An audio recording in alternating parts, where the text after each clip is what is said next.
welcome to one and all, and special welcome, of course, to Dr. Richard Bernal.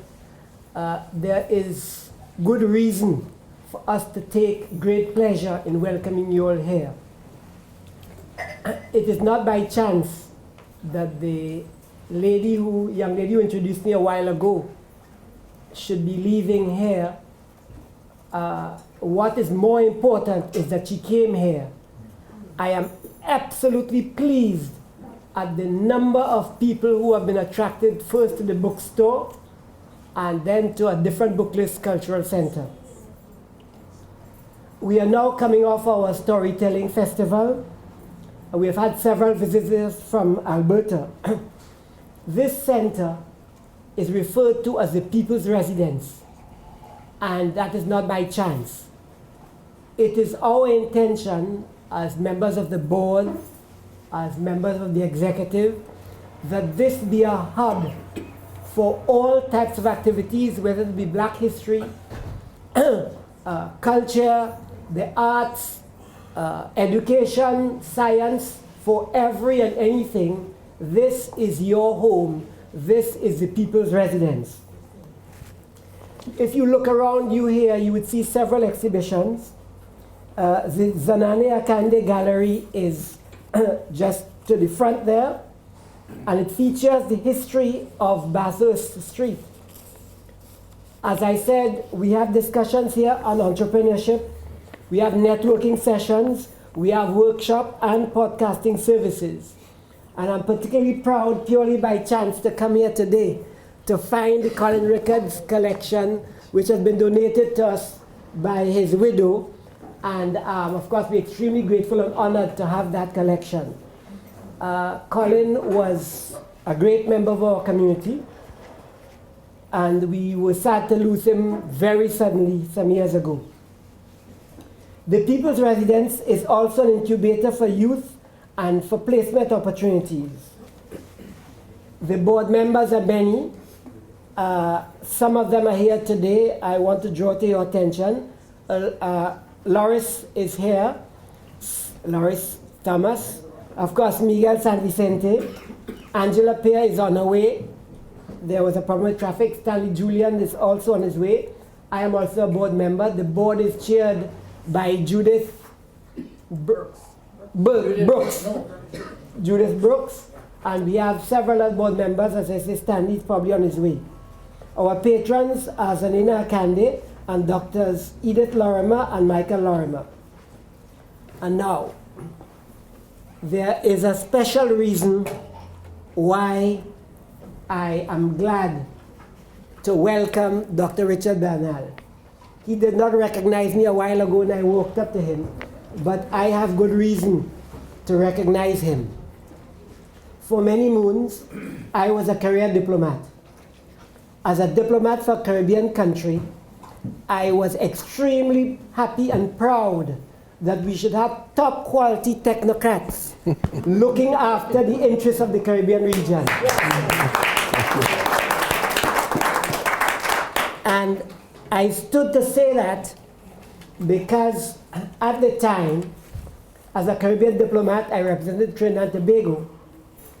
I was very well acquainted with diplomats and technocrats and academics and people from all walks of life from the Caribbean. I believe that's Alyssa Trotz. It is? Yes, it is. And I said, therefore, people from all walks of life in the Caribbean. Alyssa just walked in. I know both her mother and her father professionally and personally. Why is this important? When I was a diplomat, there was a powerful organization in the Caribbean region called the Regional Negotiating Machinery.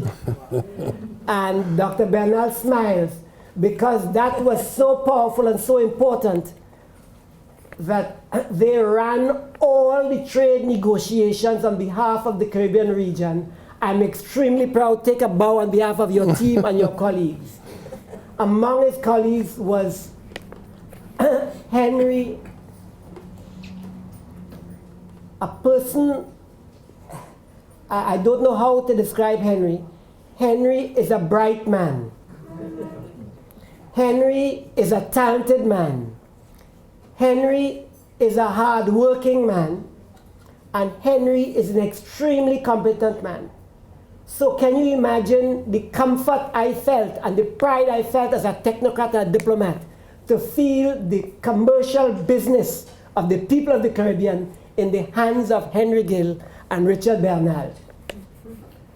After he left the RNM, he went on to become the ambassador of Jamaica to the USA.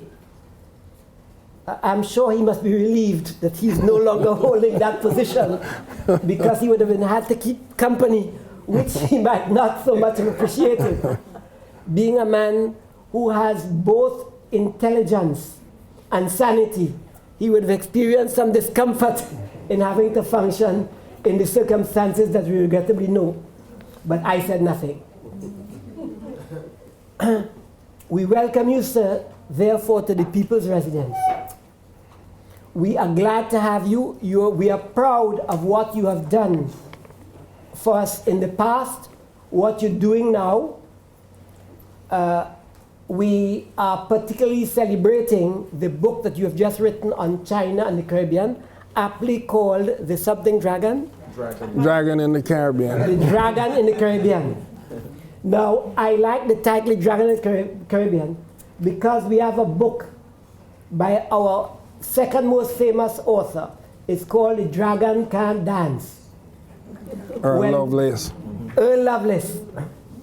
And we are in an era now where the dragon can dance. And the dragon is dancing in a big way. In fact, the dragon is dancing in such a big way that Dr. Bernal has titled his book, the subtitle, The Redimensioning. What China is doing and has done is to move out of the focus that we've been having of China, where we're looking at China as the next superpower. That is not good enough.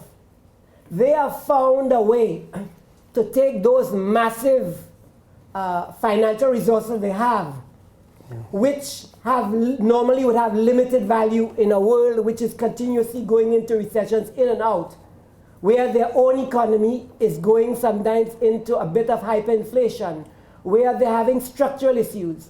They've decided, no, we are not going to be big. We are going to be super large. They have redimensioned themselves in a project which I described in 2 pages of notes, which I shall not read you. But here is the massive dimension of the Road and Belt Initiative as described by a journalist. Think of the billions and billions of investment and the number of projects involved. Think of the impact in terms of economic power. Think of it as laying a pathway for China to move not from big power to superpower, but to move to extra large. Think of the political implications of this massive venture for China's place in the world. Think of China's massive position as a manufacturer.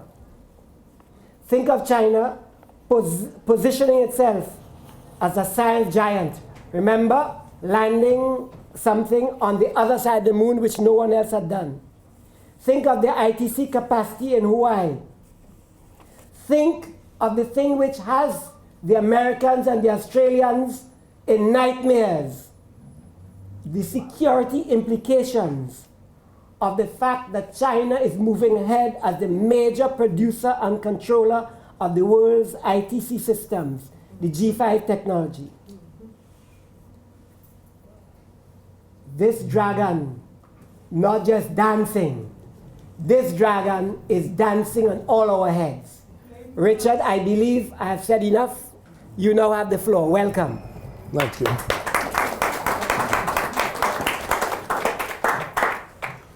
Thank you and good afternoon. Thank you all for coming out to this iconic bookshop and cultural center. Mr. Master of Ceremonies, I only wish you could travel with me and introduce me wherever I speak. but you may have raised expectations which I might not be able to fulfill. I'm going to make a brief presentation and then open it up for questions and answers. The reason for that is there is so much material on China.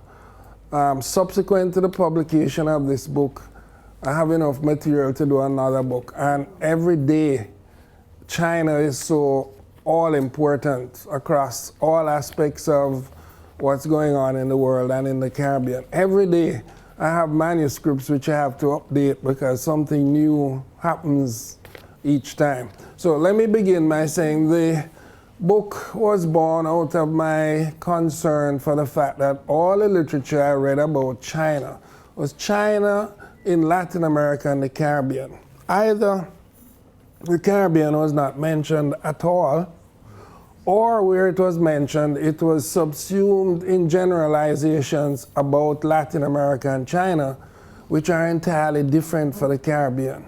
For example, the relationship with Latin America and China was driven by trade. Trade is not a big factor in the Caribbean. In Latin America, all the countries recognize China. In the Caribbean, you have a split between those who recognize China and those who recognize Taiwan, so that was not an issue. So I started to read and write for my own clarification. And then I realized that somebody had to say something to correct all this misinformation about the Caribbean. And I couldn't find any articles, so for my own purposes, it evolved into an article, and then once you start reading the literature on China, it's endless. It's endless. It's almost as big as China, the literature on China, and it keeps evolving. However, a lot of this literature is motivated by a strong anti-Chinese sentiment. It evolves from two streams. One is the sort of Cold War thinking in the US, where there's an assumption that China wants to undermine the US. I think China wants to get on with their own global development, but it is portrayed as a nefarious plot, as a dystopian scenario, as an inevitable clash of civilizations. Then the second stream is just purely xenophobic. It is that China is taking over the world, China is about to destroy the environment, etc. Every new Chinese development, like in technology, is supposed to be something ominous. So there's a lot of the literature that is just bad and inaccurate and has to be dismissed. That, unfortunately, is what you find in the press. Even today's Wall Street Journal has an article saying that the Chinese loans for infrastructure in Pakistan has wooed Pakistan from being a US ally, and that China is using the leverage from those loans to influence Pakistan.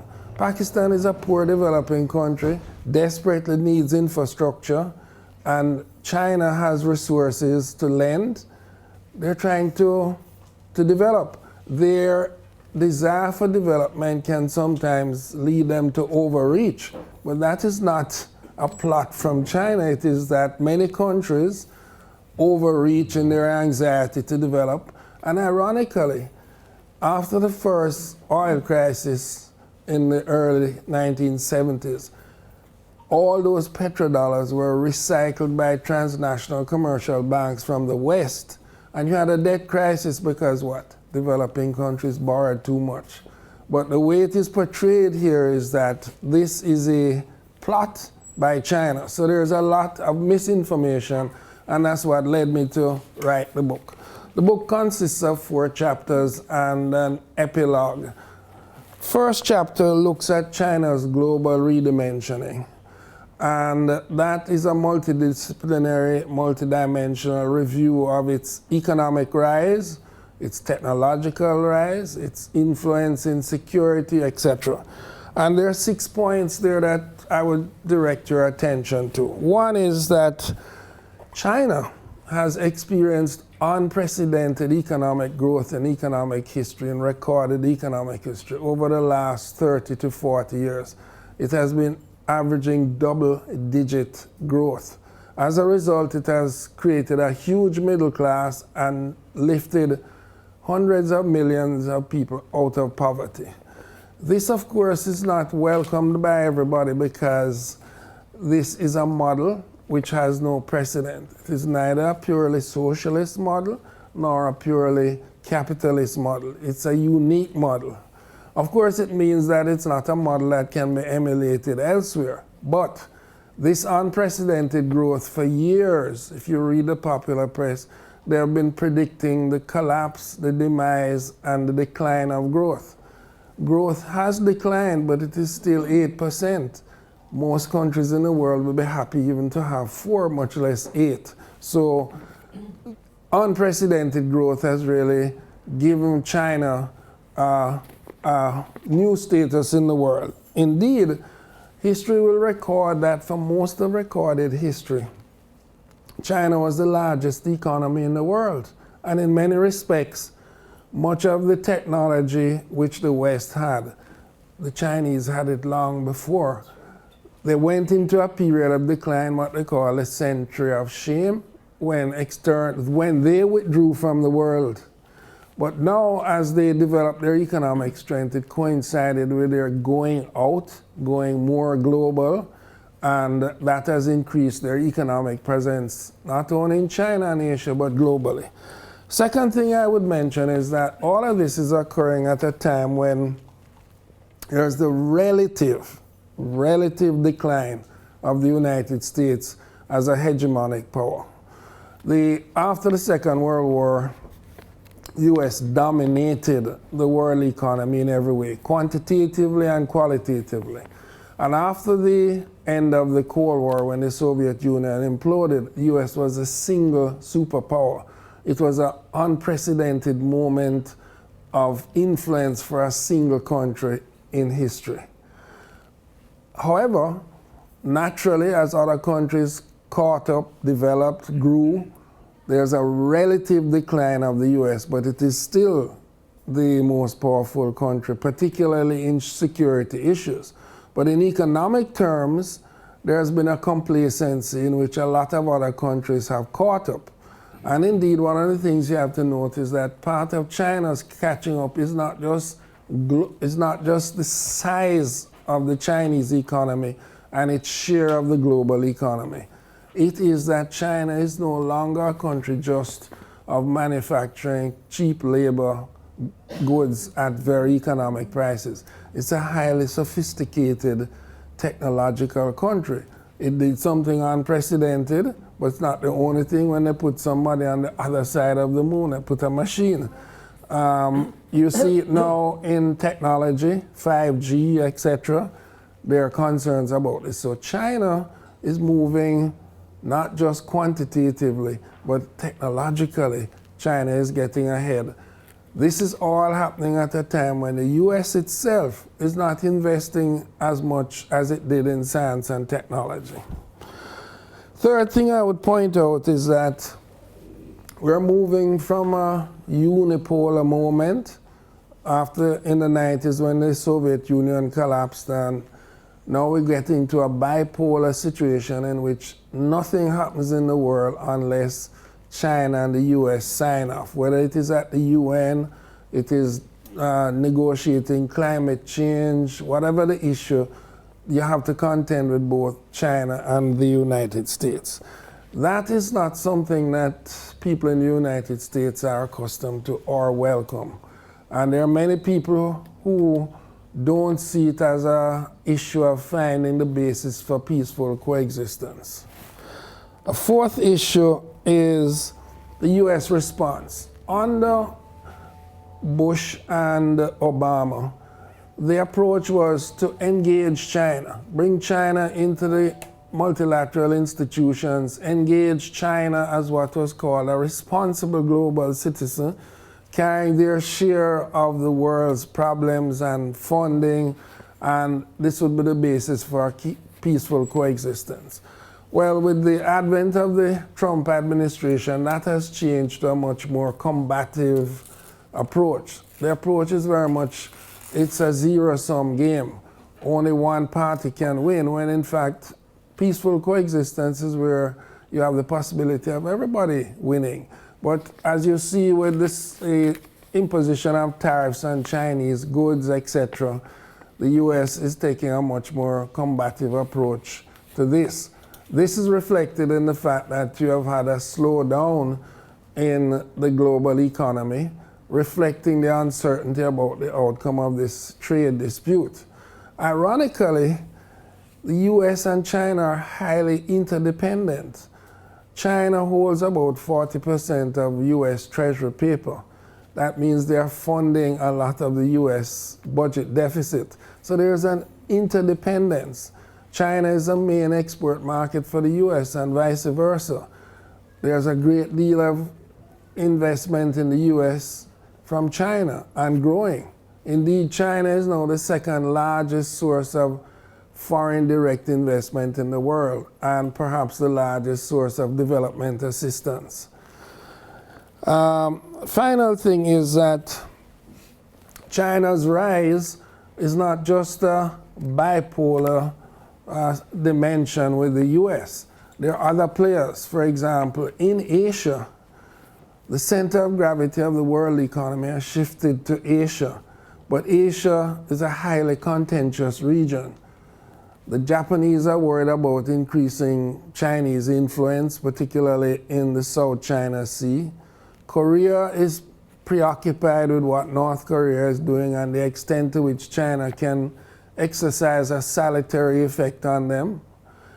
Japan and Korea are old enemies, so that this is a region where it's not, you can't speak of Asia as a united entity because there are long hostilities that go back into antiquity and they haven't gone away. And they're aggravated now by the fear of the rise of China. So that's the first chapter, which sets the background to all of this. And I was very pleased. I just met someone that said the things you said in chapter 1 are unfolding now. So I feel what I've said there is still current and valid. The second chapter looks at China's expanded relations in the Caribbean. This was spurred by the fact that nobody had written down just what is the relationship between China and the Caribbean. And first of all, the history. Chinese came into the region in the, well, there's always been some trade between China and the Caribbean going back into the 18th century, but in the late 19th century, after the abolition of slavery, there was a labor shortage on the plantations.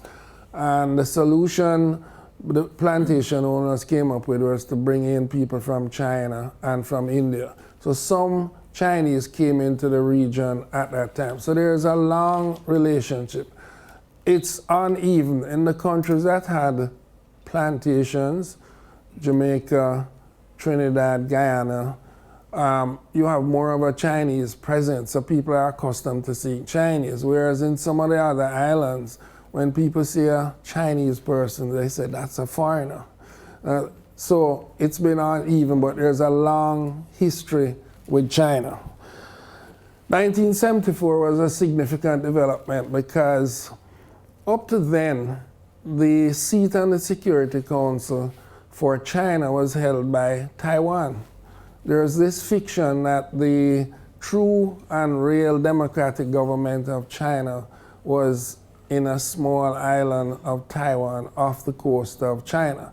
China has never accepted this. In 1974, the Caribbean countries that were independent at the time, Jamaica, Barbados, Guyana, and Trinidad and Tobago, made a very important global development. They decided to recognize the One China policy and to recognize China and support it for the seat on the Security Council. So here's an instance of small countries that can play an important part in global politics in certain circumstances. I mention that because I have another book, and this is not an advertisement, just mention it in passing, that argues that it's about small countries and global superpowers, making the point that small countries can have an influence. So this is one instance. I mention it because one of the things about China is they think long term. I don't mean just think forward long term, they think back long term. There's a famous case, incident recounted in Henry Kissinger's book on China, which is a very good book, where Mao Zedong was preparing a response to India because there was a border clash and imminent war between India and China. And in his preparation, he consulted contemporaries. Then he went back to a sage 500 years before. Then he went to some text 100 years before. And all of this was part of the preparation. So memory and history is important. There's a nice aside, which is not entirely true, that when Nixon met Zhou Enlai, he said to him, "What do you think of the revolution in France?" He was referring to the events of 1969, 68. And Zhou Enlai said, "It's too early to tell." So, memory. I mention that because that incident is something the Chinese have never forgotten, and that's one of the reasons they are so well disposed towards the Caribbean, because they have never forgotten that move. Third, diplomacy. China has ramped up its diplomacy. It has paid attention to small countries.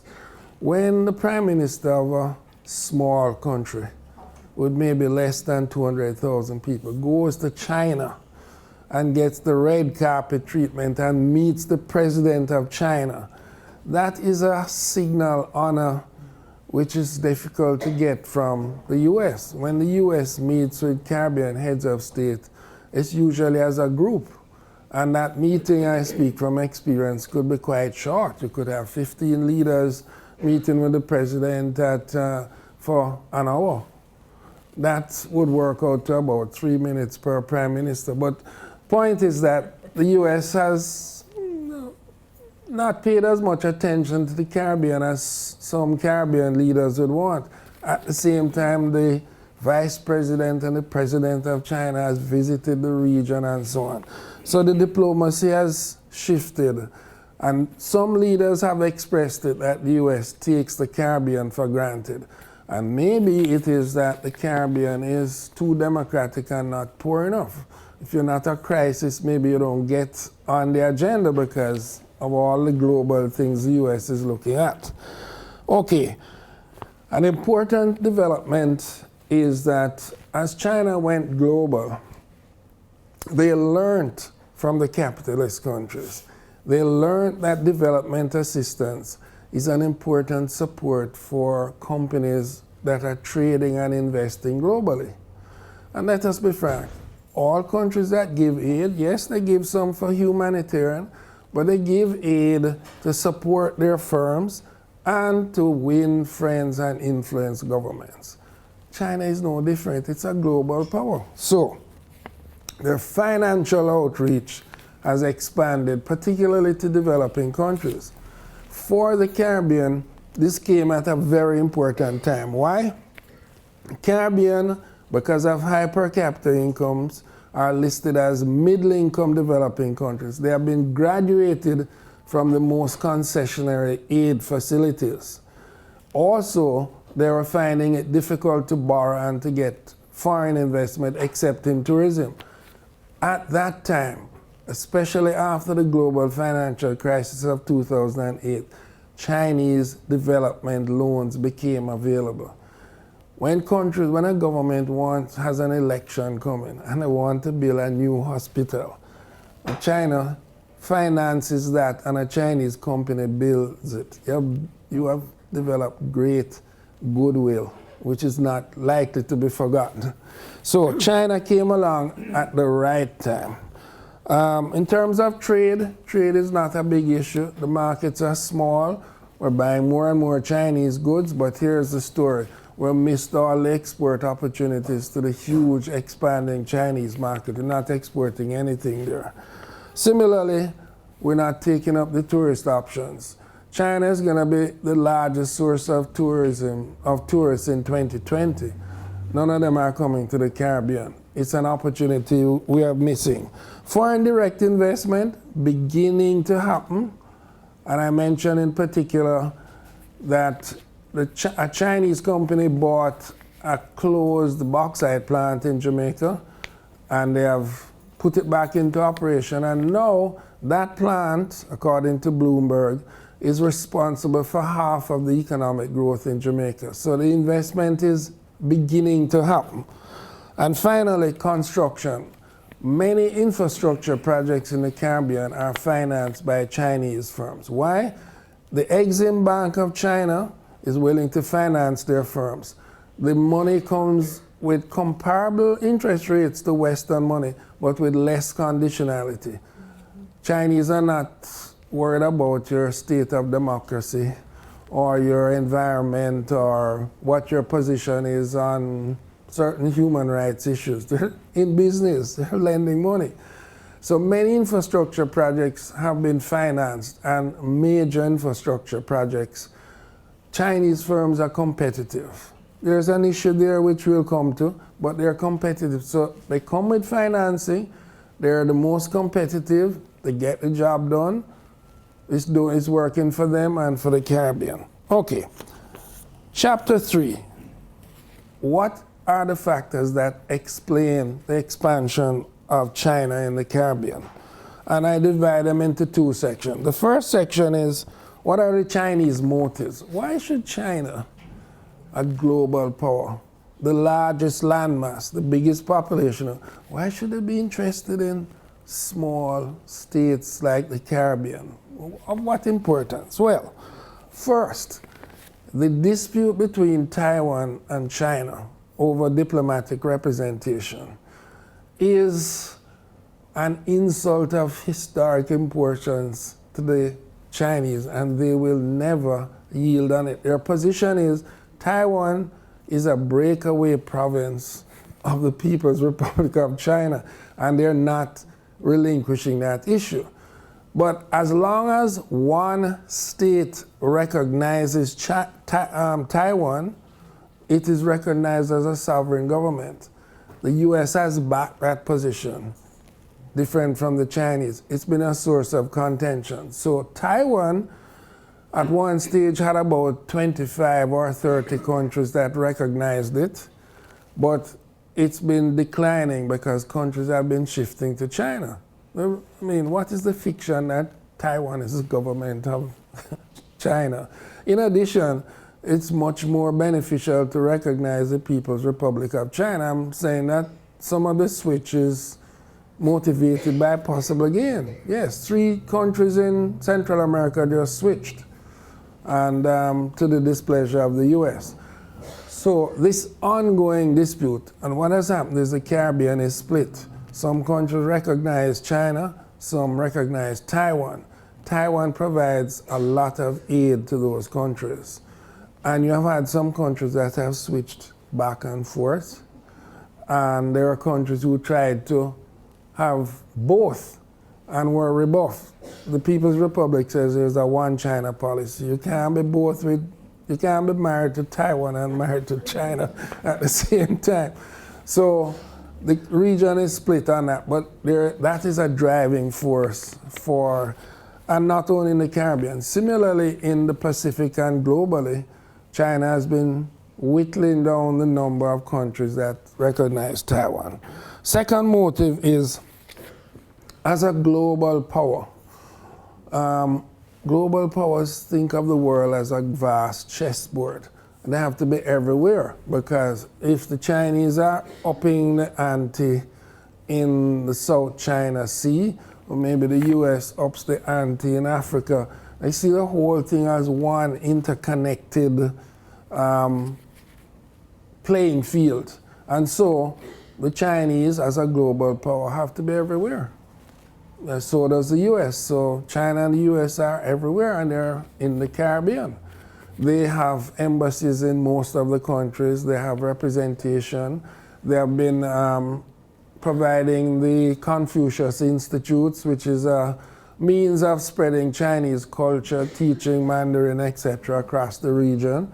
So they have to be everywhere because, as I say, you might counter with South China Sea with something in the Caribbean and so on. So they're everywhere as a global power. Thirdly, China's foreign policy is heavily influenced by the need for securing long-term raw materials. This is actual raw materials. In the Caribbean, it has mainly been focused on bauxite. They have invested in Guyana and in Jamaica. But there's also the potential. Realize that the Caribbean is very small in land area, but their legitimate sea limits gives them a vast area which could have oil, as was discovered off the coast of Guyana. There's fish, there's all kind of possibilities. So China's interest is always sensitive to securing long-term raw materials. Okay, now on the Caribbean side, why has the Caribbean been so receptive? First of all, the Caribbean region has had a structural fiscal crisis, and although per capita incomes are high, there still is a role for development assistance, for aid. And these regions respond very much to where they can get aid. As I said, they have graduated, so they can't get the most concessional aid facilities. US aid has declined in the region, and so Chinese aid came along just at the right time. Imports. The region has been buying more and more imports from China, including things that used to be supplied entirely from the UK, Canada, and the US. And that's happening, it's growing rapidly. But as I mentioned earlier, we're not exporting anything. Foreign direct investment. China is now the second largest source of foreign direct investment. It's beginning to happen in the region, but thinking ahead, it could be very important. At the same time that US foreign direct investment is not growing in the region. Fourthly, tourism. Tremendous potential for tourism. We haven't really scratched the surface. There are no direct air links with China except to Cuba. And finally, the geopolitics. It's always good to have, if you're a small country, to have big friends, big friends like Canada, big friends. Yes, Canada has been very important to the Caribbean. Big friends like China and the US. Suppose you are advocating limiting the rise of temperature in the world in the climate change, but the US is not well disposed. The fact that China may be back in that position could be very important too. We saw recently where the US moved a resolution against Venezuela in the UN. China and Russia blocked it. So you never know when big friends are important. The fourth chapter is opportunities and challenges. I put 6 of them. First of all, Caribbean countries, because they're small, highly open economies, they are very sensitive to external events. Oil price change, the closure of special preferential trade arrangements, all of those things they have no control over. So international affairs is critical for the Caribbean. The issue, how to be friends with everybody. Because sometimes if you're a friend with China, that's something that the US is not happy with, and so on and so on. So how to balance all of these things, I think Venezuela is a good indication of that, of how to be friends with everybody. Secondly, CARICOM. Because not all of CARICOM recognizes China. When China provides money for a regional initiative, not everybody is involved in it, and therefore you never have a CARICOM China meeting. Only a part of CARICOM meets with China. So that's an issue that needs to be resolved. Thirdly, we are missing the boat in the Caribbean on the economic opportunities in China exports, apart from some rum. not much being exported there. It's a vast growing market. Now I understand we're not going to be exporting products that are labor intensive or that cheap manufacturers, but there's a growing middle class and they're looking for brand name products like the high-end rum, etc., specialized things. There's entertainment. We haven't even touched the Chinese market for carnival, reggae, soca, vast potential. So we're missing all of that. Fourth, as the Caribbean borrows more and more from China, we could come to the situation where the repayment of debt could be an issue. Now, it's very unlikely that a global power would want to be so churlish or appear to be churlish to squeeze a small country. But I give you an example. When Grenada switched from Taiwan to China, there were some debts that weren't being serviced, and Taiwan came down on Grenada and took them to court in the US and was attaching their foreign exchange earnings. It was settled. So you can't rule out the possibility, and this is what the press has been saying, that if you borrow, you become subject to influence. I have just researched this in the Caribbean and very thoroughly in Jamaica, and I cannot find any examples or any instances where China has used the fact that they're provided aid or there's debt to influence the Caribbean. I've interviewed prime ministers, foreign ministers. I can't find any case of it, but I suppose it's a possibility that couldn't be ruled out. Xenophobia.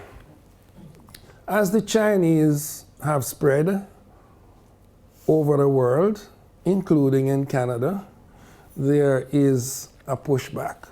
People begin to say the Chinese are taking over. In the developing countries and in the Caribbean, there are two issues. One is, on these construction projects, the Chinese sometimes bring in their workers.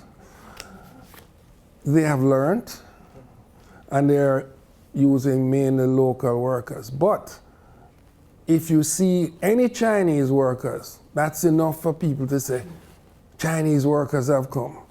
I have checked this. I've checked the work permits in Jamaica for Chinese. I've visited the sugar factory owned in Jamaica, and I've seen the balance, and this is blown out of proportion. Where the rub is that when Chinese companies win construction contracts, they don't need local architects, and that has been a rub. But I think improved management, greater sensitivity to that, the Chinese could bring in more locals.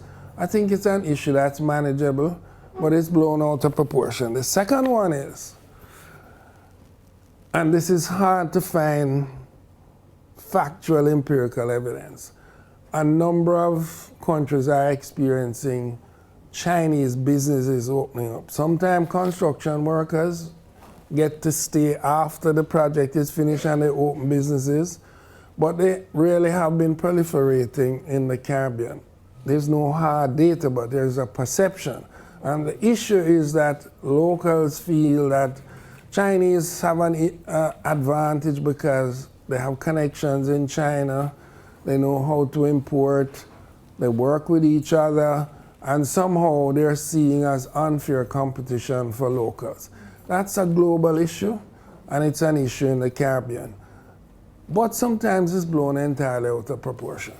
I read an article by a very distinguished colleague in a local paper which said in a certain residential area in Jamaica, Chinese are buying up all the houses and driving up the price, and locals can't get houses to buy. There's a part of the university that tracks all real estate investments. I checked. There are no Chinese purchases. The price hasn't gone up. The rentals haven't gone up, etc. So there's a lot of, I don't want to quite call it xenophobia. There's an anxiety that somehow the Chinese are going to take over. I think it's overblown, but there is some growth of Chinese businesses in the region. Okay, the epilogue. 2 points I want to make in the epilogue. One is, it's a learning experience on both sides. One of the things you cannot do is to bring Western concepts of international relations and diplomacy and Western thinking and models to apply to the relationship with China. You have to learn. I am concerned that maybe the Caribbean isn't learning or dealing with the Chinese just as they dealt with the US or Europe. I think they're different and you have to learn on our side. Similarly, the Chinese have to learn. They are new to the external world. So they will set up, they'll make an investment and then they don't pay attention to the trade unions. That's because in their country, it's not a big issue, but in our country it is. So there's a learning process that has to go on. For example, in one investment, they sent a woman, Chinese woman, who didn't speak English. That's 2 faux pas in the Caribbean. You have a massive sugar plant, all men. You send a Chinese woman to, it's just a wrong signal. Secondly, how are you going to get on if everywhere you go you have to carry your translator? So there's a learning that they have to do too, to become more sensitive. So both sides have to learn. And the last thing is, I think we are, in the Caribbean, we're in need of doing more strategic thinking. We are getting the development assistance, we're happy about that, it's working, etc. But we need to think strategically. Are we always going to be as important to the Chinese in the sense that suppose Taiwan no longer becomes an issue? Suppose Taiwan strikes some kind of autonomous agreement like Hong Kong with China. I mean, if the Berlin Wall came down, all is possible. If the Soviet Union imploded, so are we thinking what would happen if Taiwan is not an interest? Would China lose interest in the Caribbean? We need to be thinking long-term strategically. What can we do with the Chinese market? How do we make use of it? When we haven't even begun to advertise for tourists from China. Chinese people are not interested in tanning, not interested in sun and sea. But that's not all we have to offer, but are we thinking strategically about the relationship with China? For example, we send people to China, diplomatic missions who don't speak Mandarin. That's immediately a disadvantage. I'm just saying that we need to think about the relationship, know more about China, know how to work with that. So, subsequent to the book, there's a lot of other material I could talk about, but I think I've been going long enough, and it's not possible to anticipate all the questions, so better to open up for a conversation. Thank you.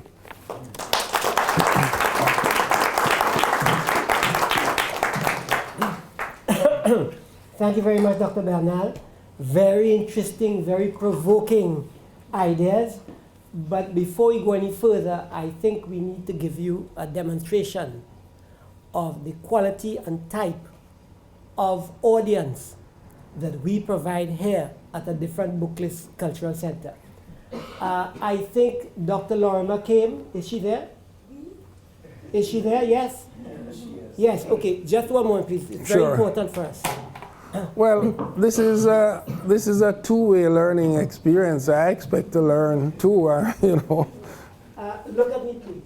This is Dr. Lorimer here, and here is Vanilla Cameron. Please stand a minute. Please come. Now, look at where we are. We have the young lady who's just leaving us. This is the second generation, the last generation. And here we have the middle generation. We have 3 generations at all professional intellectual levels, people committed to all fields right here through our audience. This is the whole community we serve. Like the Chinese, we start looking backward from when we come. We learn from our elders. We move to those who have accomplished already. And we nurture those who are on their way to greatness. I thought it was important that I give you that example. You can't see our friend here, but look at one of our volunteers here. This is a very talented fellow. All he needed was an opportunity to blossom. Look at the man now accomplished. When we talk about people like yourself, Dr. Bernal, of whom we are very proud, we want people to understand that we are fully aware of our potential, and we propose to take up the challenge that you issue to us, to think differently. I didn't think. To think differently, to think strategically, and instead simply of looking at challenges, we're going to focus on turning those challenges into opportunities.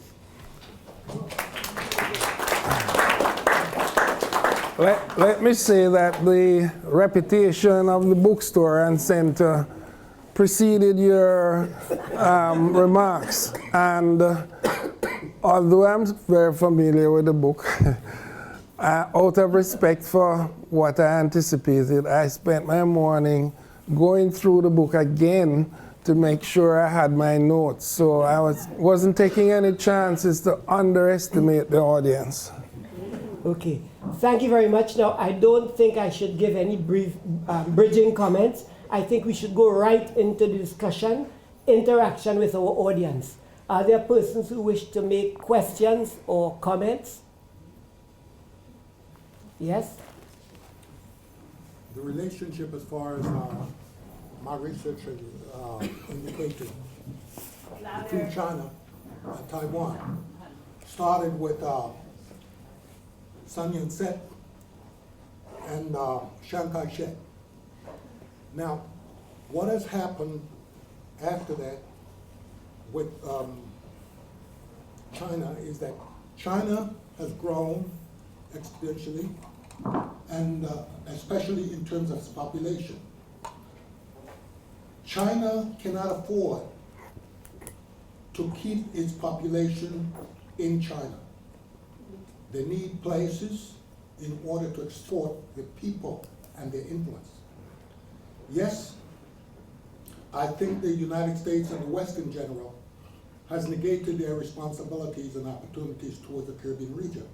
But at the same time, I think the Caribbean region and the leaders in the Caribbean region have never been the kind of leader that had a forward look and a forward vision to rid the Caribbean of external influences, even in order to get together as a group of people. Why, for example, hasn't the Caribbean and the Caribbean leaders, especially at this point, revisited the idea that was talked about back in the Eric Williams days of the what the hell they call it? The Federation. China, there is no place in the Caribbean that can stand up on their own and be recognized on the world stage. None. And that's simply because instead of having people who care about the well-being of the region, they care about the well-being of their pocketbooks and their profiles. Thank you very much. Now, how is it, for example, you can tell me that you're thinking about freedom, but you cannot determine your own destiny because even the documents that should determine your independence are being controlled elsewhere, designed elsewhere, and you have not been able to implement, these things of your own to determine your own destiny. Grenada had a problem just 3 years ago, where they were discussing the idea of having their documents done by Grenadian people, and you couldn't even get consensus on that. How are we going to free ourselves in the Caribbean? How are the Caribbean people always going to be dependent upon external people to take care of them? When are the Caribbean people going to grow up from dependency to independence? I'd like to know that.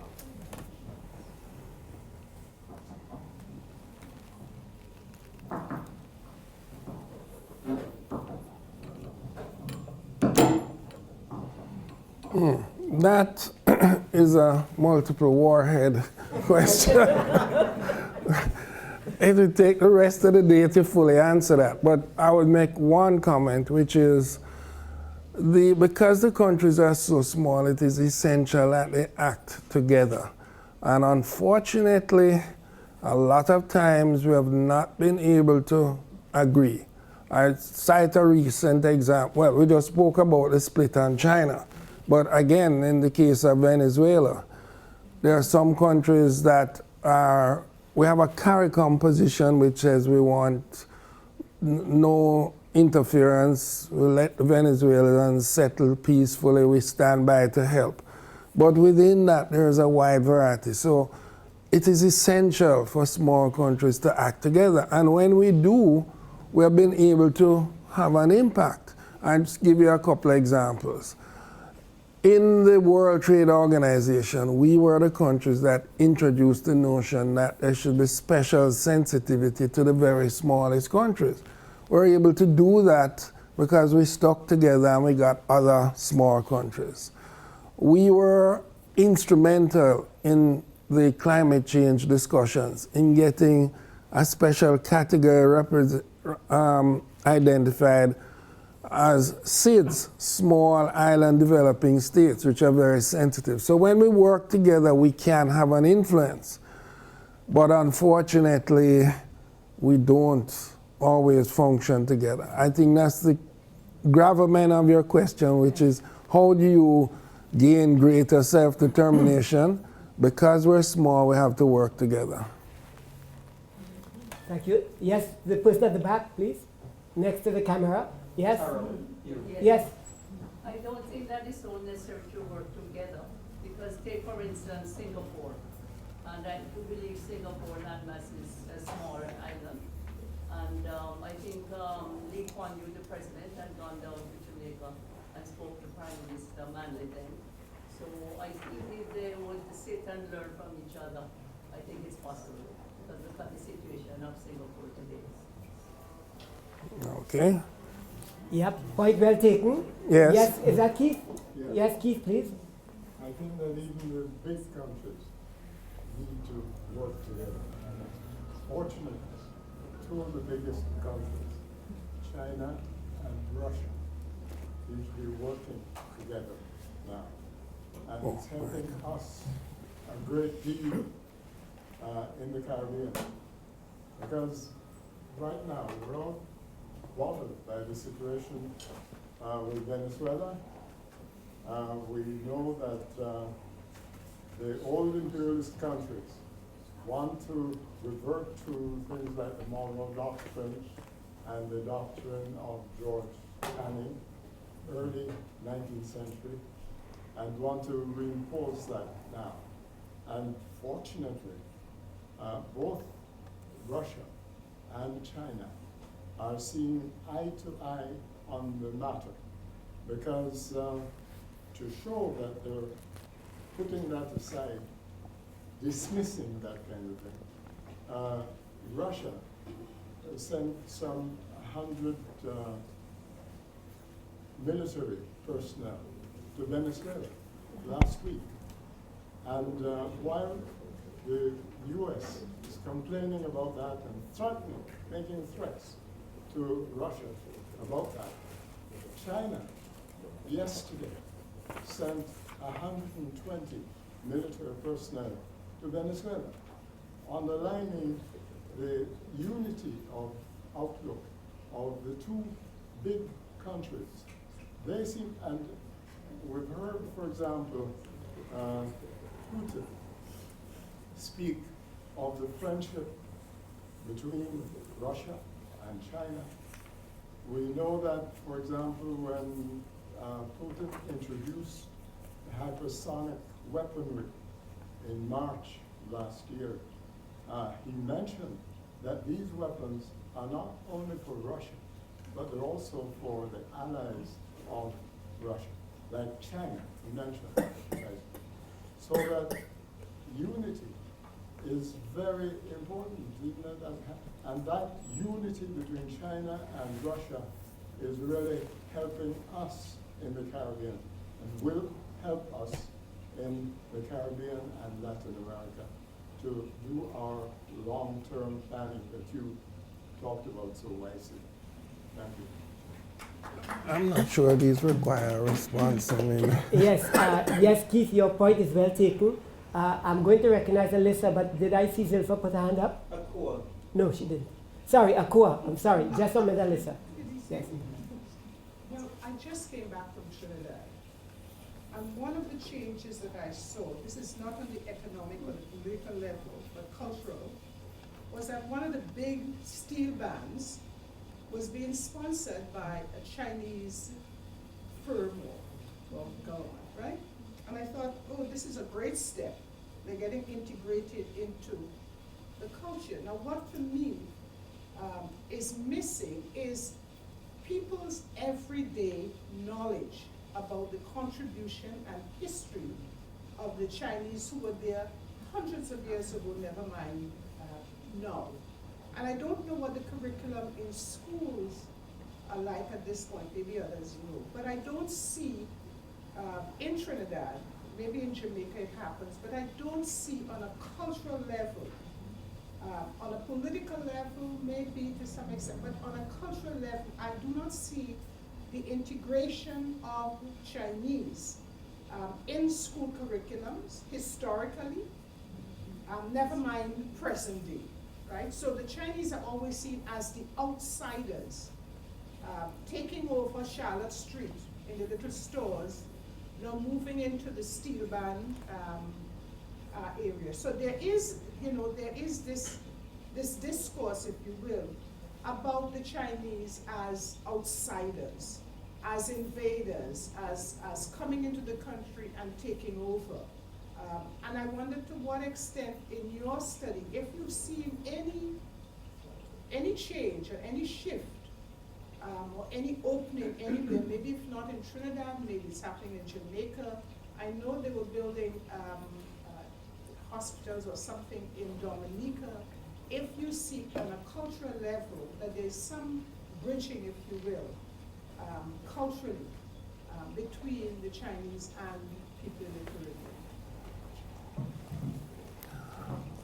remember I ended by saying there needs to be a lot more learning. That goes not just to governments in their diplomatic relations. There's a lot more learning that we in the Caribbean need to do about the Chinese, because China is here to stay. We're going to see more Chinese investment, more trade, and more Chinese.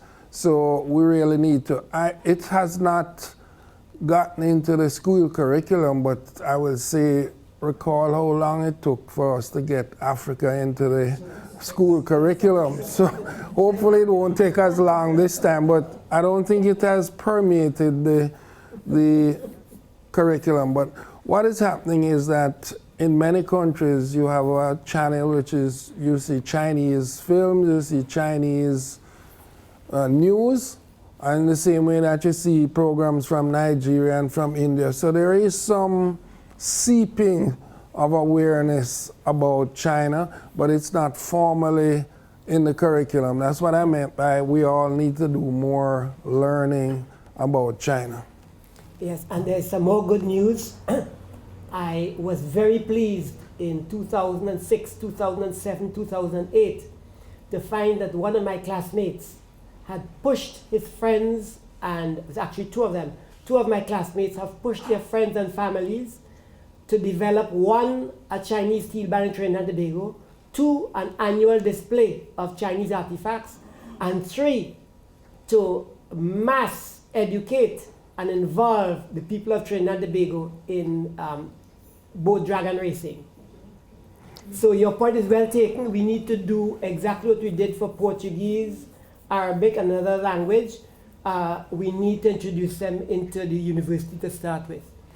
Sorry, Alyssa, just a minute. Let me just mention that more and more students are now studying in China, medicine, various things. We at the University of the West Indies, we do a joint degree with an institution in Suzhou, China, in software engineering. So the exchange is beginning to happen. And China offers a lot of scholarships that more and more students are beginning to take up. So we are getting more people who have lived and worked in China, speak Mandarin, and that's helping to build a relationship.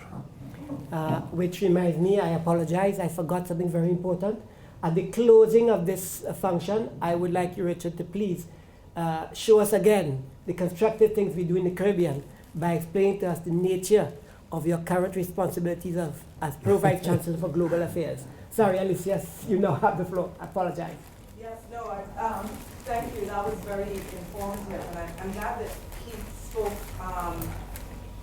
because there's, you know, the point that the gentleman made at first, and then Keith's point, I think, sort of point out the dilemma that we face in the Caribbean. I think it was around March 22nd that the IADB canceled a meeting in China because the Chinese government refused to allow Guaido, representatives of the opposition, Juan Guaido, to attend that meeting in the context of a region that is split between China and Taiwan, and a region that is also split, embarrassingly, on the situation in Venezuela, right? So I think that's one of the things I wanted to say, particularly as we have an incoming CARICOM chair, Prime Minister of St. Lucia, who was invited and accepted the invitation to Mar-a-Lago to meet with Donald Trump a few weeks ago.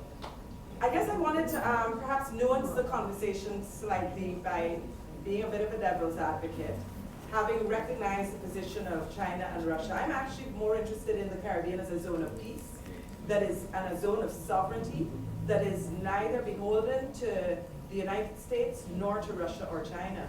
And I wondered if you could say a few words about that and the challenges of reimagining the Caribbean as a zone of peace in the contemporary context, in the context of the Lima Group, what the challenges are, that it seems like we have no choice but to depend on, say, Russia and China, as opposed to thinking about a South-South form of, you know, I don't know what it means in the contemporary moment to reimagine a non-aligned or to reimagine a Bandung moment, but I'm just pretty wary of thinking about this outside of that. And then the second question, I think, goes to what Akua said, and I wondered if you could just reflect a bit for us on, quite apart from Chinese investment, and it was great to hear you talk about these different literatures, those that talk about Chinese investment being a debt trap that leads to control of infrastructure like ports and stuff. But if you could talk about the difference between Chinese investment and different kinds of Chinese peoples in the region. My mother is Chinese, so she's part of that generation that would have been from the indentured laborers. Our current Guyanese Consul General to Canada is Chinese, and her parents, I believe, would be part of small business people who would have gone after the indentureship generation, so Chinese who went as to open restaurants, etc. So I wonder if you could reflect on that, particularly in the context, and I can speak with experience from Barbados and Guyana, where there's been much controversy over Chinese investment in the Caribbean that has involved bringing Chinese workers to the Caribbean as indentured workers, indentured laborers. I believe this was also the experience with free trade workers in the free trade zones in Jamaica, under conditions of economic unfreedom that we turned a blind eye to because it was coming with Chinese investment. And so I wondered if you could speak to that. So I'm sort of being a bit of a devil's advocate on those 2 points, the zone of sovereignty and the question of labor. Well, there are about 5 things there. Let me begin by saying, as a level of insularity about China, where I spoke someplace, somebody said to me, did you write this book because you have Chinese ancestry? In other words, well, I have checked, and as far as I've gone back, no. But the point is, you couldn't be interested in China unless you were Chinese, you know. I found that really insular. Now, the IDB. I was on the board of directors of the IDB for 8 years, so I know this. The US isn't putting more money in the IDB. China was seen as a source for new money. China has not been given its own seat on the board of directors. The US never wanted the annual meeting to be held in China. So when this issue came up of seating a delegation from Guaido, that, first of all, there's nothing in the charter of the IDB that allows them to do that. When that decision was made, I knew the Chinese would not give visas, which they didn't. And another strange decision by the IDB, they canceled the entire annual meeting, which is what the US wanted from the very start. So that's the background to that. Now, the zone of peace. I think the region does aspire to its own self-determination. For some of the smallest countries, the options are very limited. And that's what I meant about thinking strategically and working together. We're only going to get more degrees of self-determination if we can think strategically and act together strategically. The record on that has not been great. You just illustrated 2 or 3 things on which we are split. Venezuela is one. And Venezuela has been so important to the Caribbean in terms of that Petrocarib. So we don't always maximize the possibilities for degrees of freedom, but we do aspire to it. There may be some people who are not as worried about that as a goal as others. They're more preoccupied with practical realities of getting things done. Dollars and cents. Yeah.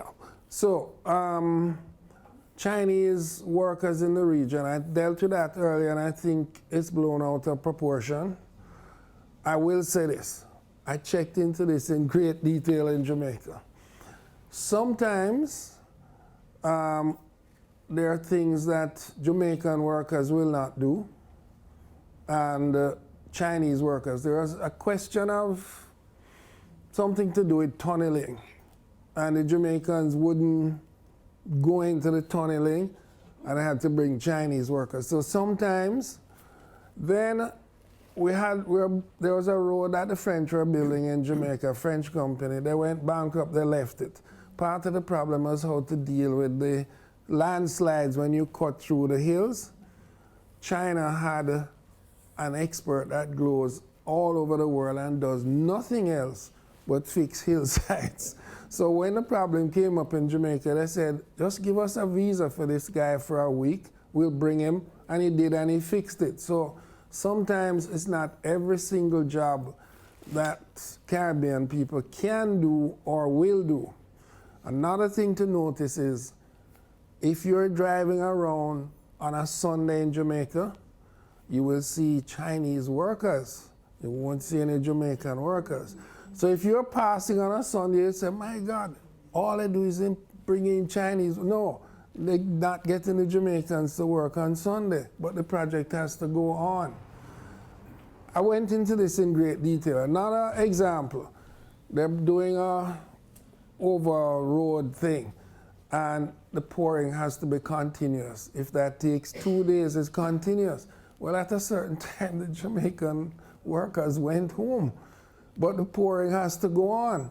So if you pass there maybe after 6 o'clock, it's only Chinese, you get the impression that, oh, taking over everything. When they started, they were doing this. But let me just say, every foreign company, when they first enter a country, brings some of their own people. In Jamaica in the 60s, there's a big quarrel about all the bauxite jobs and the tourism jobs were held by foreigners. There's always this sensitivity, and there's a certain Jamaican enterprise that has gone all over the Caribbean. When they established in Antigua, they took some Jamaican workers down there for the start, and then they replaced them with locals. So it's blown out of proportion.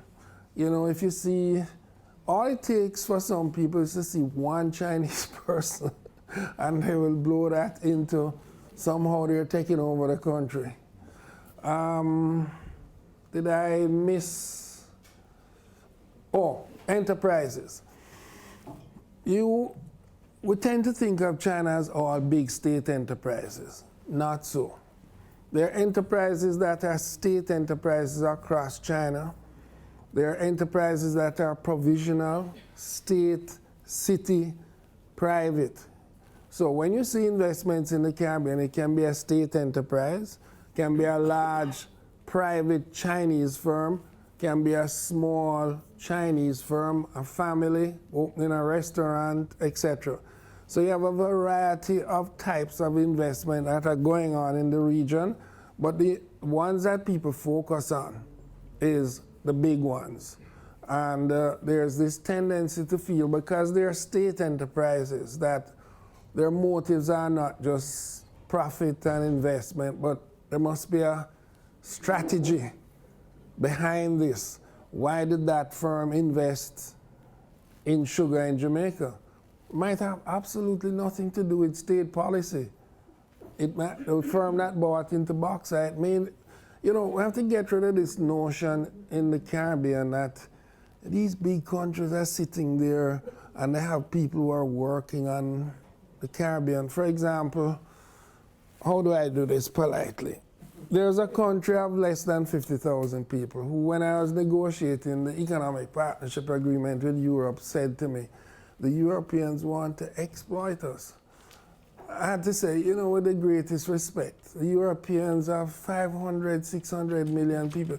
They don't have somebody in Brussels who is sitting down thinking about how to exploit 40,000 people.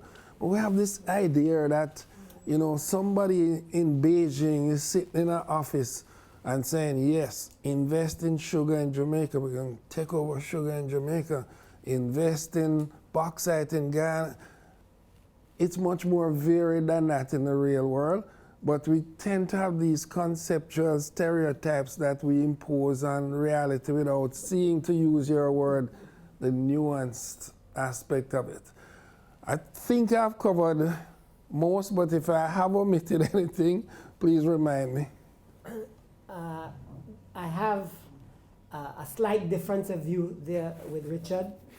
I will concede on the other side that I have seen with my own eyes the effects of the directives, that's the actual term, that comes out of the European, what at the time was the European community. And I can understand how the French and the British civil servants and politicians feel when these directives come out that seem straight-jacketed in terms of project implementation, project accounting, and of course the use of resources, which is the important thing, the consultancies that come with these things. So there are two sides to the coin, but I do agree that whereas there is nobody sitting down looking for how to exploit this small Caribbean country, it is true that a large number of the larger economies, they are not looking at the individual, but they do, like any other big company, they do have an interest in holding on to those resources as best as they can, and when they can't hold on to resources, they control them more indirectly. So there are two sides to the coin. But to use Richard's analysis, that's a case where we should be able to use, and we do, use our creative skills by thinking strategically and say, so you are so keen on this particular sector. We shall bargain hard with you on that particular one. But anyway, are we looking? Let me just add that this is a point I tried to make about Chinese investment. I said, an investor is an investor. An investor is looking to make profits. The extent to which your country benefits from a Chinese, Canadian, private sector, state enterprise investment are the conditions you negotiate, are the conditions you impose. The monitoring you do to make sure companies are adhering to that. So have no illusions. Companies are interested in their interest, and you have to look out for yours. So don't complain after the fact. Negotiate, monitor, etc. Okay. Now, we have 4 more questions. 1, 2, 3, and 4, and 5. We're not going to limit, but I just want to make sure not to leave anybody out. So I'll come to you in 1 minute. This gentleman has been holding up his hand for quite some time. Sir, please. Yeah. So thank you very much for bringing your intelligence and expertise to the table here. what's missing in this discussion? I understand the Chinese investment philosophy and intent. What is the Caribbean leaders, the political leaders, are they aggressively defending the interests of the Caribbean people and the Caribbean existence? When I go to Jamaica, they talk about fear of Dunn's River Falls being sold to the Chinese. I want to know, from your experience and intelligence, are these Caribbean country leaders aggressively defending, or are they just giving in to the investment thinking and exploitation of resources in the Caribbean? Are they just giving in and rolling over and playing dead? No, they're not giving in. I have to defend them on that. They're doing the best they can. They, like you, so don't want to give up their sovereignty. They don't want to be taken advantage of. They're doing the best they can. They are aggressively trying to get benefits for their country. They're not rolling over and just giving up. So I just need to Yes. So the Sunday working thing, right? In Jamaica, Sunday is a day of rest and so on and so on. If I am the leader of Jamaica at that time, I'm going to speak to the Jamaican people and say, you want jobs? Right? Here's behavior modification. There has to be training and development, right? Because we cannot allow the Jamaican people to be running around at the bottom of the economic employment piece, because we don't want to train and move them up. In that regard, you know, Jamaican workers, depends on the system of pay. Perhaps what happens is the Chinese probably pay one rate for every day. Jamaicans work on Sunday in the tourist industry, in hospitals and buses, etc. But I am sure that they get a different rate for Sunday. So there's a way to work this out. I don't think it's just that the Jamaicans say we don't work on Sunday. But I was just illustrating that sometimes why you see Chinese doing that. Here's another example that's told me by a former prime minister. He said he went and checked and he said, why is this Chinese guy shoveling dirt? I said, well, he's the engineer and he's supervising, but he saw something that needed being done and he just pitched in and did it, but he doesn't shovel dirt. Normally, he's the engineer, you know. So there's always a bit more to it. Yeah, sir, you have raised a question which I had forgotten, which I didn't forget, I needed to think of. Richard, you have been the head of the RNM. Looking at the logic of the gentleman's question, do you believe, can you say now in 2019 that the successor to the RNM with Ambassador Gail Maturin, Ambassador McDonough and others is the current trade negotiation organization of CARICOM getting the same resources that you had when you were there? Sorry. I'm sure all of you are familiar with cricket. The people who bat long, stay at the wicket long, make centuries, know the value of leaving alone outside the off stump. I don't wish to comment on what has happened since I left, but what I want to say is the RNM was an example of just what we're talking about. I was able to recruit Caribbean people from Canada, Geneva, from the university, the private sector. We put together a world-class team and we got an excellent deal from the Europeans. We're the only group to finish on time. We're the first group to finish. We got things that had never been given before. It's an example of when the Caribbean combines its resources, acts together in a strategic way, because we acted strategically. We didn't react to the Europeans. We said, this is what we want in an agreement. And we took them by surprise many times. There are things they were just not prepared for. I want to put this very diplomatically. One of the things is that one of the advantages for small countries is that big countries always underestimate small countries. They always assume you don't know, you're not ready, you're not prepared, and therein, well, I won't put it quite as bluntly, but there's an assumption that you're not ready, and that is an advantage. Yes, sorry, yes. Okay, part of my question was asked by the gentleman in front, but what I would like us to consider are the little people in Jamaica. Everybody seemed to be talking about the industries and all the great things that the Chinese people are doing, but typically, from what I've seen, Chinese typically do not employ other local people or not many local people. And I know we have differing views.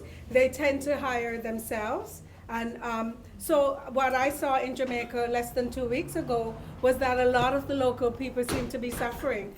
Even the taxi drivers, they are so overtaxed over everything that they can barely manage to work. So what is your answer to the little people who are struggling in Jamaica? If I had the answer to that, the Caribbean would be rich. I don't have the Jamaica answer. and the Caribbean islands, I should say. Yeah, Sorry. well, I don't have the answer to the problems of all the poor people in Jamaica. But as we are talking about Chinese, for Chinese workers to legitimately come into Jamaica, they have to apply and they have to be given a work permit. All I can tell you is I've checked on the work permits, the number of work permits, what classification of workers they were given to. Maybe there is some dishonesty, maybe they put down manual work as an engineer. My view from this is that the number is very small and declining. It was not in the lower ends. Now, I freely said to you earlier that there is room to employ more Jamaican engineers, architects, etc. And there is a real issue, which is that because these firms are big, they can apply for big projects. The typical architecture firm in Jamaica is 3 architects. They can't go and bid on a trans-island highway. So we have to work into the regulations of the contracts that more high-end Jamaicans are employed. So there's fault on both sides, but the business of the Chinese are exploiting workers. You have set work rates for every kind of construction. You can't just come into the country and pay people anything. So it's not as unregulated as that, okay? So there's room for improvement, but I think the press is much worse than the reality. Yes, please. Yeah, my name is Winnie and I'm a Chinese Canadian. Thank you for your presentations. I'm wondering whether you can comment a bit about the lack of political reform in China and its dismal human rights record. And I'm speaking as a trade unionist here and also elsewhere, and saying actually China, after Deng Xiaoping's push for economic reform, China went through the largest privatization project in the world, displacing millions of workers and creating a rampant corruption. And that planted the seed for the students' movement in Tiananmen Square in 1989. And so coming June is the 30th anniversary of the Tiananmen movement and the Tiananmen massacre. And since then, your comment about trade union is not a big issue in China, and I think that's not very accurate. Because in a way, a lot of you have the official ACF, All China Federation of Trade Unions, that serve historically more as a political apparatus of the Communist Party in creating the support for workers. But since the privatization, since the road to market economy, ACFTU has yet to find its own path in representing workers. So you have a lot of trade union, workers through labor NGO or through their own initiatives trying to push for more representations. At this point in a lot of workplaces, the trade union leaders, quote unquote, in China, are actually the wives or the relatives of the HR, the human resources director and all that. And so I guess in the next, as we look forward and looking back too, what do you see You know, particularly under China's global expansion, under the One Belt, One Road initiative, they are talking about not only the economic expansions, but also cultural expansion through Confucius Institute and all the other pieces. Where do you see how it would end, and where would it, you know, the whole quote unquote the soft power of China under its united front work? To me, it's a issue of concern, and issues that all of us need to go into those trade agreements or trade deals with our eyes wide open.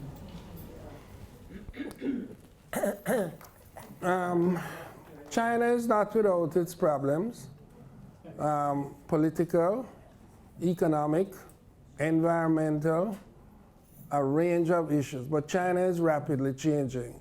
And as China becomes more involved globally, the influence goes both ways. It's not just a matter of Chinese outreaching, doing projects, have the Confucius Institutes and they're influencing people. But as the Chinese travel all over the world, as they encounter other countries, they too are being influenced by what's happening.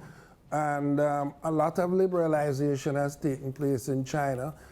And all I would say to you is, remember, I started by saying it is difficult to conceive of China by using the traditional methods. For example, what do you mean by democracy?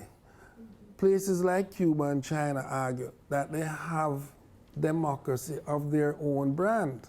And when, for example, US says, but you have prison labor, they point to the US and say, but you have so much of the black population incarcerated and they do labor. So I'm saying we have to free as much as possible our minds from traditional concepts of what is democracy, what is human rights, etc. And I would say China is unprecedented and unique. So it's very hard to take the Chinese experience and just take the traditional concepts and say, this is so. It's very different, it's new, it's unique, and we just have to try to understand that. Whenever I come to a problem and I bring what I know to it, I always leave the possibility that there might be some other way of thinking about this, just so that you don't superimpose on the reality your own thinking, because many times you find there are differences when you go back and examine. So I would just say China is not without its problems, many problems, but it is unique, and we have to think of it in that way. Before I pass the mic to Dr. Lorimer, you said your name, Winnie, I believe is your name. Winnie, Richard didn't want to hit that one too hard. I don't want to hit it hard either. But seeing that you made the point, I wish to draw your attention, everybody else's attention, to the fact that within the coming months and years, we shall see what happens to Canadian canola oil. We shall see what happens to Canadian technology and foreign investment in the energy sector, etc., etc. And we'll judge it by that. The point I'm making is that we have learned to accept a certain type of behavior from Western countries which we are not now willing to accept from China. I have no problem with that. I just wish to give you one little example.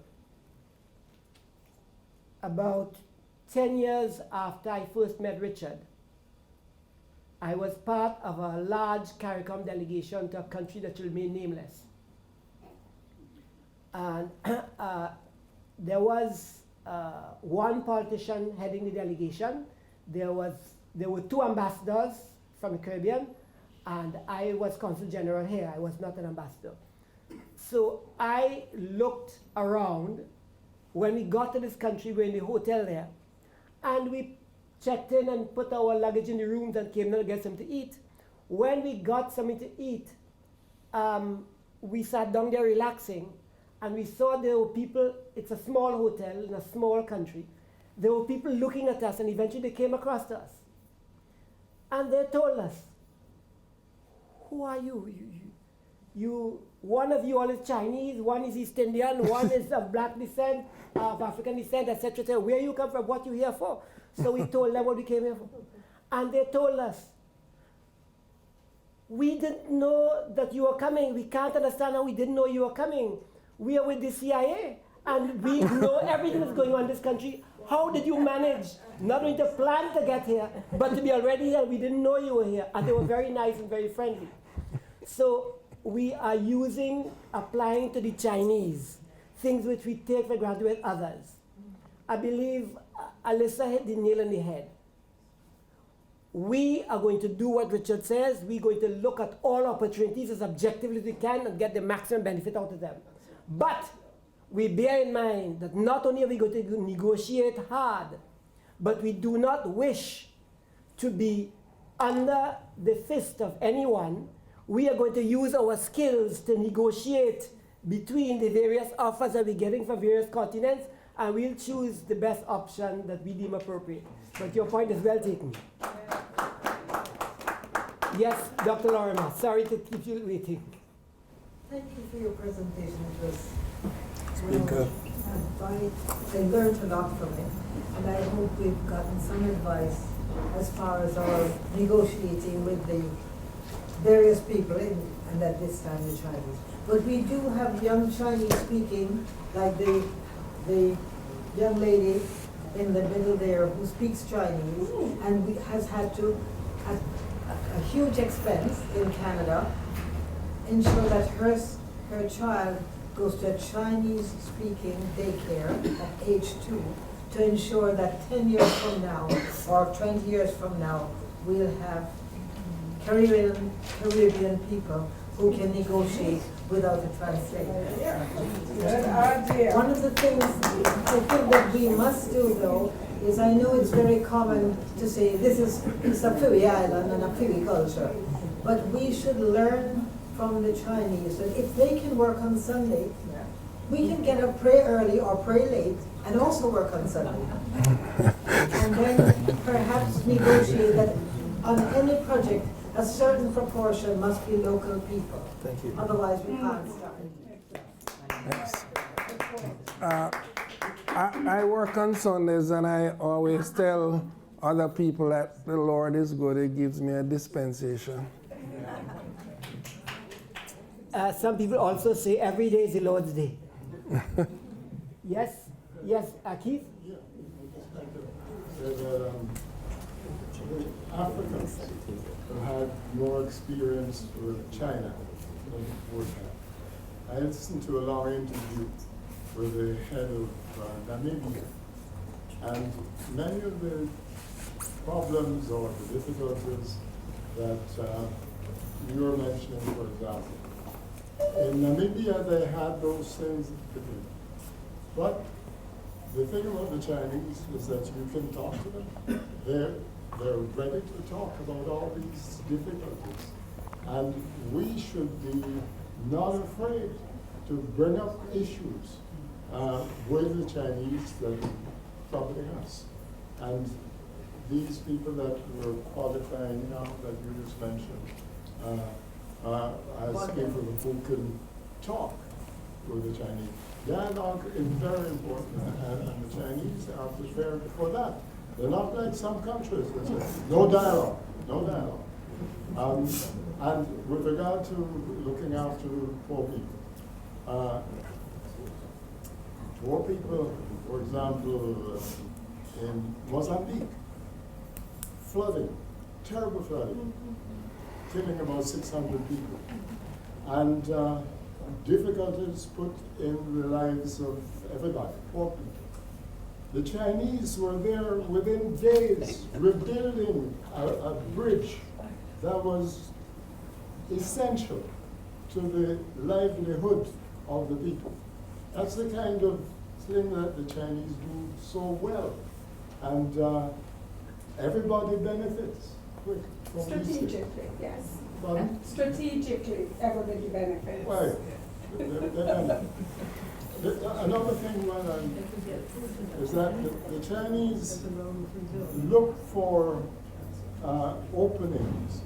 And of course, what I just said about Mozambique, you can see the contrast with, say, Puerto Rico, with the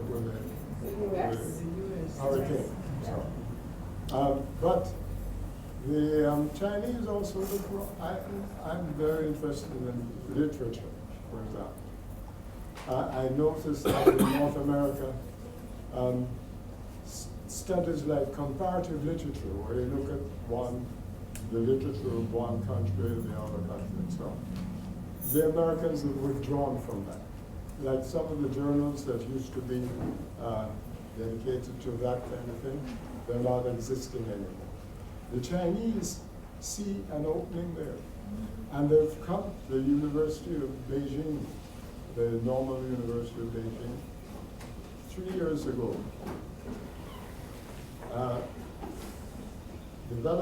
Founded a journal. This is just people not a governmental project as such, but professors at the university founded a journal they call Comparative Literature and World Literature.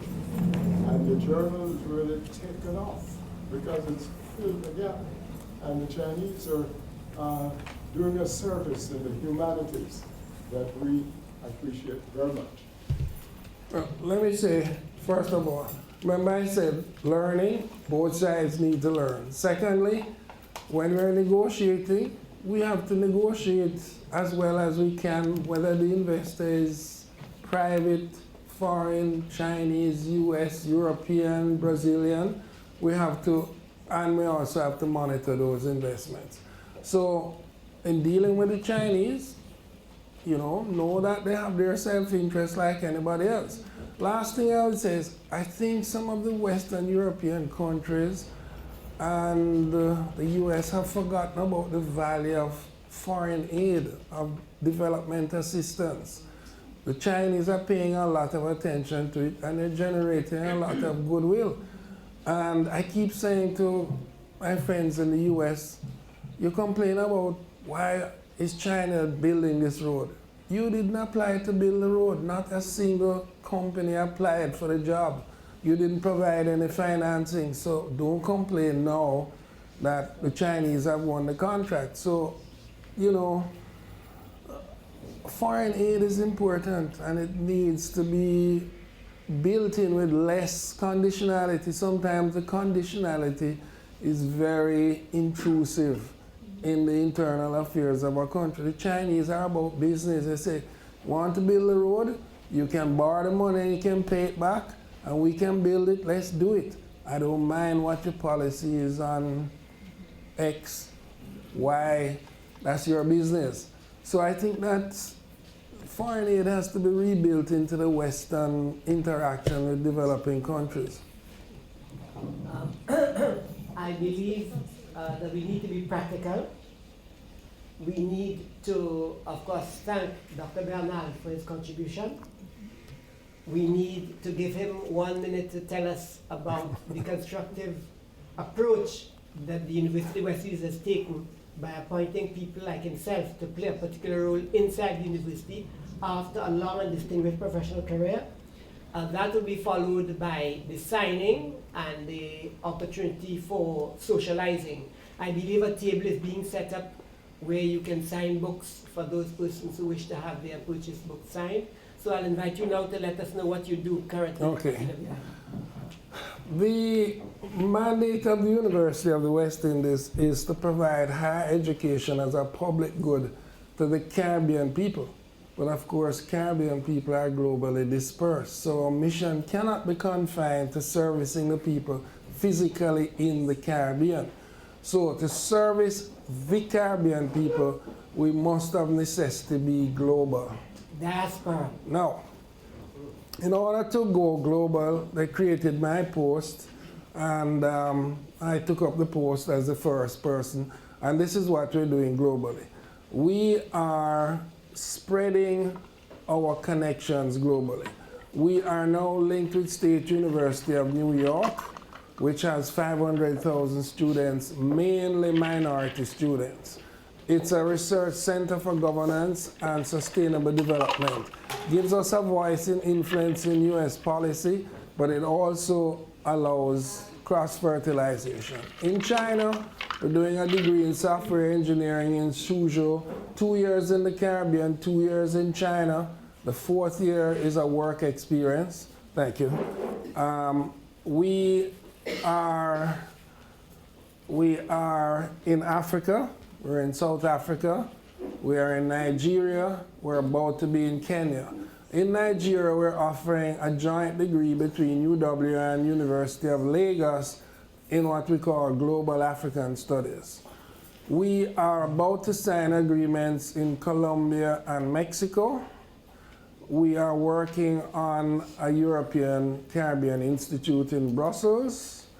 And you'll be pleased to know that tomorrow, the University of the West Indies and Brock University will be signing an MOU to establish a Canada CARICOM Research Institute at Brock and UWI. It's part of why we're here. It will give attention not just to the international relationship between the Caribbean and Canada, but to issues related to the Caribbean diaspora in Canada. We are globalizing our university in the sense we have an open campus which gives internet teaching. We have 50,000 students, about 8,000 of them are on the internet campus. We intend to expand that because we think we have material that people not only of Caribbean descent want, but the world wants. History, literature, music, etc. We want to raise the number of foreign students we have from 3% to 10%. This is not at the expense of any Caribbean student being admitted to the university. What we want is that when you come to university, you are exposed to the global, not only in education, but in exposure. Why? When you graduate, you enter a global labor market, whether you stay in the Caribbean or you go out of the Caribbean. So we want, now we have students and faculty from about 60 countries. We want that when you go to the university, you meet people from all over the world, even if you don't travel. We're trying to give more opportunities for travel, but we're going global. We have to go global, and you'll be pleased to know part of going global was to enter the Times Higher Education Ranking System, which is the most prestigious in the world. There are 24,000 universities in the world.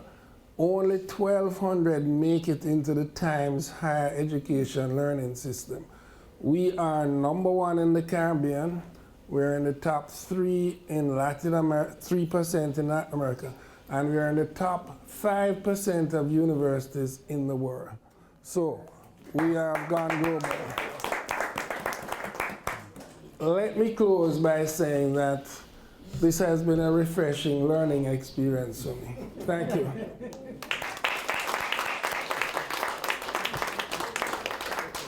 So thank you very much. Please.